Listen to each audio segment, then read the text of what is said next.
Good morning everybody student. आज हम बात करते हैं मस्तिष्क की संरचना के बारे में। जैसा कि आप पढ़ चुके हैं इसमें पहले भी कि मस्तिष्क क्या है, इसको कितने भागों में बांटा गया है। इसके 3 भाग मैंने आपको बताए थे, अग्र मस्तिष्क, मध्य मस्तिष्क और पश्चिम मस्तिष्क के बारे में हमने बात की थी। आज हम बात करते हैं कि मस्तिष्क के उन तीनों भागों के बारे में विस्तार से। तो देखिए, आज मानव मस्तिष्क का नामांकित चित्र यहाँ पर दिया और इसके माध्यम से हम बात करते हैं। तो देखिए, प्रमस्तिष्क अग्र मस्तिष्क में आता आपके प्रमस्तिष्क। प्रमस्तिष्क यहाँ पर स्थित होता है, जैसा कि चित्र में दिखाया गया है। ये आपका प्रमस्तिष्क है। प्रमस्तिष्क में आपको दिया गया है कि यह मस्तिष्क का 80 से 85% भाग होता है। यानी कि ये जो है आपका 80 से 85% भाग मस्तिष्क का किसके इंक्लूड आता है? प्रमस्तिष्क के अंतर्गत। इसी प्रमस्तिष्क में आपके ज्ञान, जो नॉलेज है, उसके अकॉर्डिंग चेतना, सोचना, विचारना, कार्य करना, यानी विचारने का कार्य, यानी कि ज्ञान जो भी आपको प्राप्त होता है प्रमस्तिष्क के द्वारा होता है। चेतना, जो भी आप याद करते हैं वो है। सोचना और विचारना, ये संपूर्ण कार्य आपके प्रमस्तिष्क द्वारा ही संपादित किए जाते हैं। अगर हम इसमें बात करें किन सूचनाओं को इस प्रमस्तिष्क द्वारा ही ग्रहण किया जाता है, सूंघने और सुनने की अगर बात करें तो हमने इनको लिखा है कि ये इसके इंक्लूड आते हैं, परंतु आपके सूंघने और सुनने जैसे जो हैं वो जस्ट आपके मध्य मस्तिष्क में आते इसी भाग में, परंतु मध्य मस्तिष्क के निचले वाले भाग के अंतर्गत आ जाते हैं। लिखा इसमें रखा है आपको, बट हम यहाँ पे बात करें ज्ञान, चेतना, सोचना, विचारने का कार्य प्रमस्तिष्क के अंतर के द्वारा ही संपन्न किया जाता है। इसके बाद इसका तीसरा कार्य यदि हम बात करें तो हाइपोथैलेमस ग्रंथि, ये यहाँ पर है स्थित।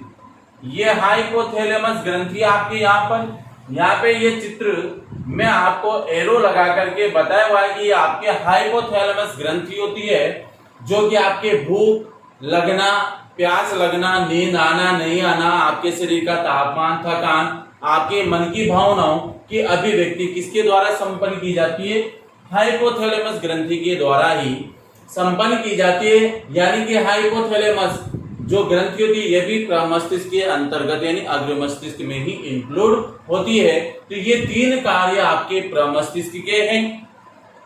इसके बाद हम बात करें तो इसको 2 भागों में, 2 गोलार्धों में प्रमस्तिष्क बटा होता है, जिसका 2 अंदर वाले भाग में धूसर द्रव्य यानी कॉर्टेज भाग बल्लकुट भाग के अंतर्गत ही इंक्लूड होता है। अंदर वाला भाग जो है धूसर द्रव्य और बाह्य वाला जो भाग होता है उसको बल्लकुट बोला जाता है।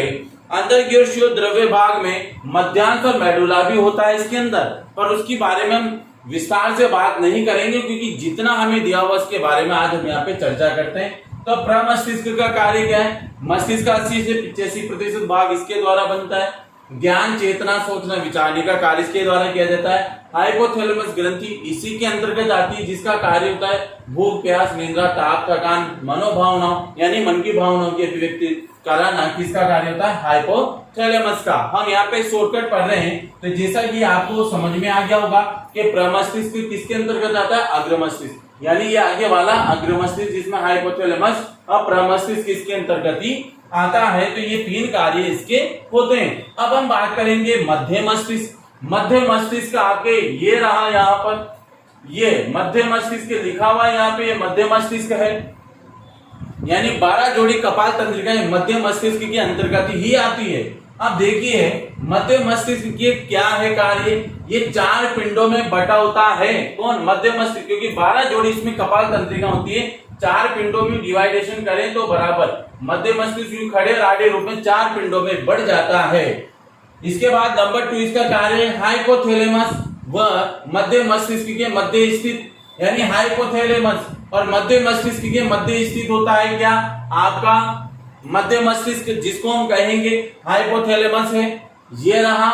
और मध्य मस्तिष्क जिसके बीच में आती है आपके कपाल तंत्रिका, जो 4 पिंडों में बटा होता है, यहां से डिवाइडेड हम इसको 4 पिंडों में कर देते हैं। इसके बाद प्रत्येक पिंड जो मध्य मस्तिष्क का है, प्रत्येक पिंड कार्पोस क्वाड्रिजेमिन कहलाता है। यानी जो मध्य मस्तिष्क का जो प्रत्येक पिंड है, जो 4 भागों में बटा हुआ है, वो प्रत्येक भाग या प्रत्येक पिंड आपके क्या कहलाएगा, कार्पोस क्वाड्रिजेमिन कहलाता है।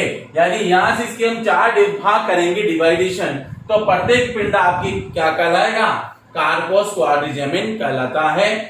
फोर्थ इसका कार्य है आपके ऊपरी 2 पिंड दृष्टि के लिए, यानी ऊपरी जो पिंड होते हैं किसके, मध्य मस्तिष्क के, तो उसमें हमारी आंखें आ जाती है। तो ऊपरी पिंड जो होते हैं मध्य मस्तिष्क के, उसमें हमारी आंखें आती है, तो वो आपके दृष्टि के लिए नहीं, देखने के लिए। और नीचे वाले जो 2 पिंड होते हैं, यानी कि हम यूं कहें तो इसको हम इस प्रकार से 4 भागों में बांट देते हैं।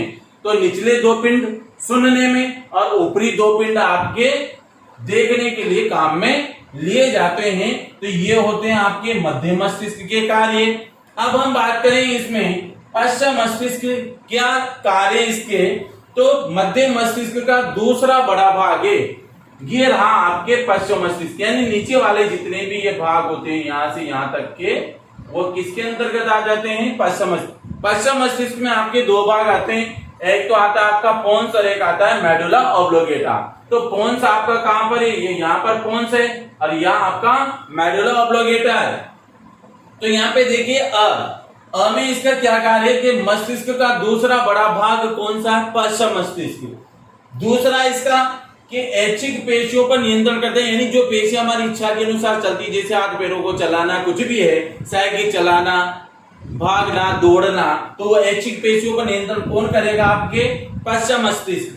नंबर 3 है न्यूरॉन्स को अतिरिक्त स्थान प्रदान करता है, यानी न्यूरॉन यानी जो जिसको हम कहेंगे तंत्रिका तंत्र, वो यहाँ से तंत्रिकाएं निकलती है आपके 31 जोड़ी तंत्रिकाएं तो मेरुरज्जु में होती है, जो यहाँ से संपन्न होती है, तो उसको अतिरिक्त स्थान प्रदान करने का कार्य भी कौन करता है, पश्च मस्तिष्क। इसके बाद ये तो ही पश्च मस्तिष्क के बारे में सामान्य जानकारी पूरी। अब इसके 2 भाग होते हैं पश्च मस्तिष्क के, एक तो है पोन्स और एक है मेडुला ऑब्लोगेटा। तो पोन्स जो होता है आपके, पोन्स का क्या कार्य है, पोन्स का मात्र इतना सा कार्य जो यहाँ पर है, ये एरो के हिसाब से मैंने यहाँ पे आपको ये बता रखा है, यहाँ से और यहाँ तक ये आपके पोन्स मस्तिष्क के विभिन्न भागों को जोड़ने का कार्य करता है पोन्स। तो मस्तिष्क के जितने भी भाग है, अग्र मध्य पश्च, उन सबको जोड़ने का कार्य कौन करता है, पोन्स करता है। Number 2 medulla oblongata. Medulla oblongata ये यहाँ पर है, क्या कार्य इसका, अनैच्छिक क्रियाओं पर नियंत्रण करना। आपके जैसे इसमें क्वेश्चन बन जाता है कि पोन्स और मेडुला ऑब्लोगेटा के क्या कार्य मस्तिष्क में, तो ये तो विभिन्न भागों को जोड़ता है मस्तिष्क के पोन्स तो, और मेडुला ऑब्लोगेटा जो होता है कि अनैच्छिक क्रियाओं पर क्या करता है, नियंत्रण। अनैच्छिक क्रियाओं में आपके जैसे कि हृदय की धड़कन है, रक्तदाब है, पाचक रसों का स्त्रावण होता है, या आपकी अनैच्छिक क्रिया होती है जो आपकी इच्छा के दिन नहीं होती, यानी शरीर के अंदर स्वतः ही संपन्न होती है, तो उसको हम क्या कहेंगे, अनैच्छिक क्रिया।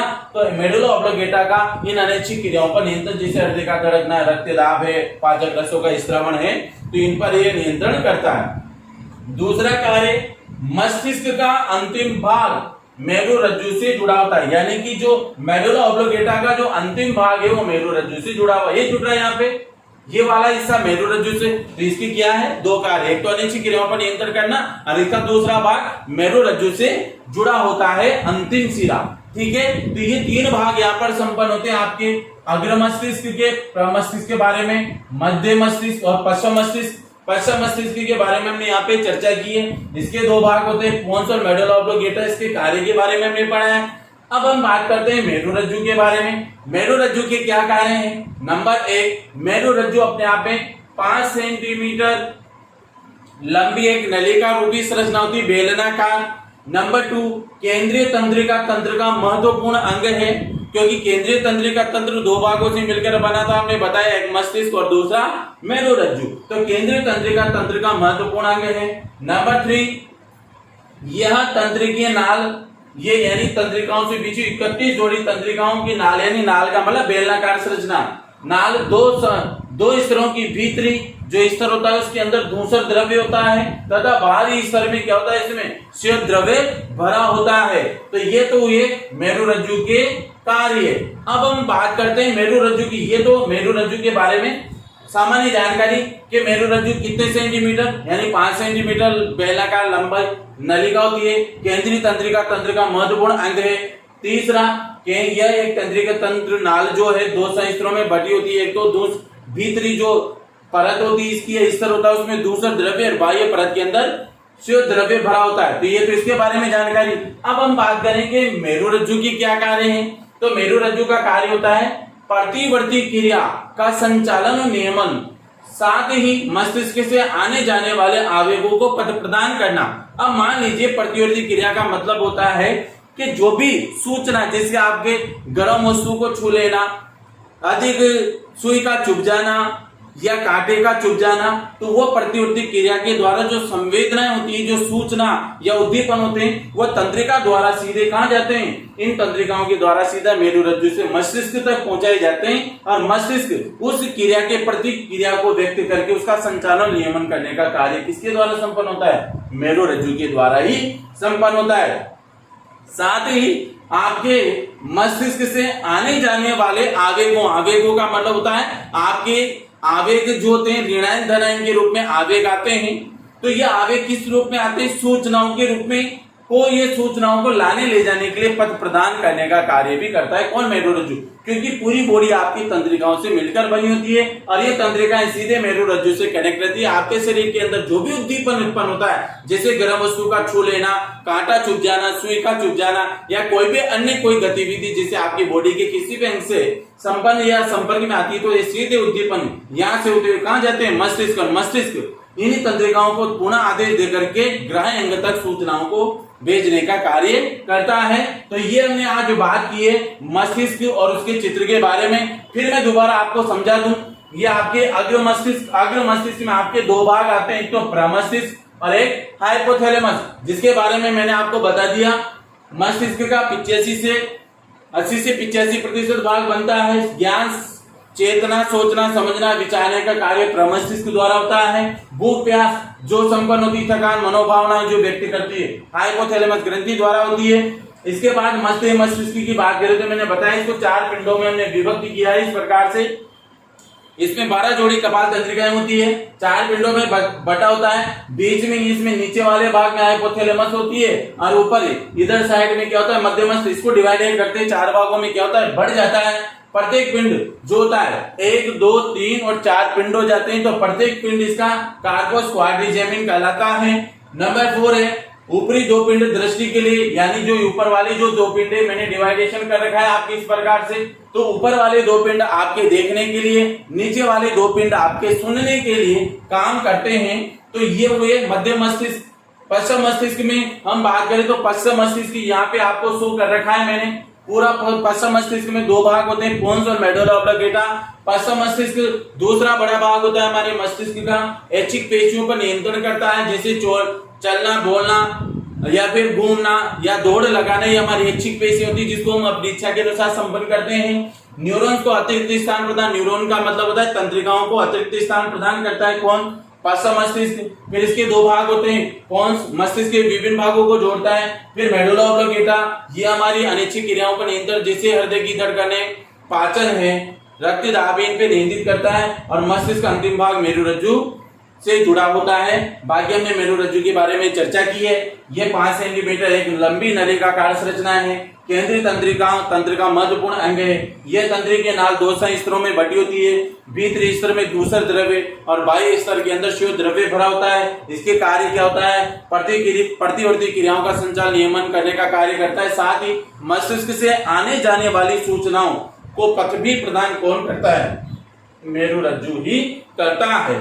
तो ये आज हमारा मानव मस्तिष्क समाप्त होता है। इसके बाद हम बात करेंगे इसमें परिधीय तंत्रिका तंत्र, कायिक तंत्रिका तंत्र और स्वायत्त तंत्रिका तंत्र के बारे में हम अगले वीडियो में चर्चा करते हैं। Thank you.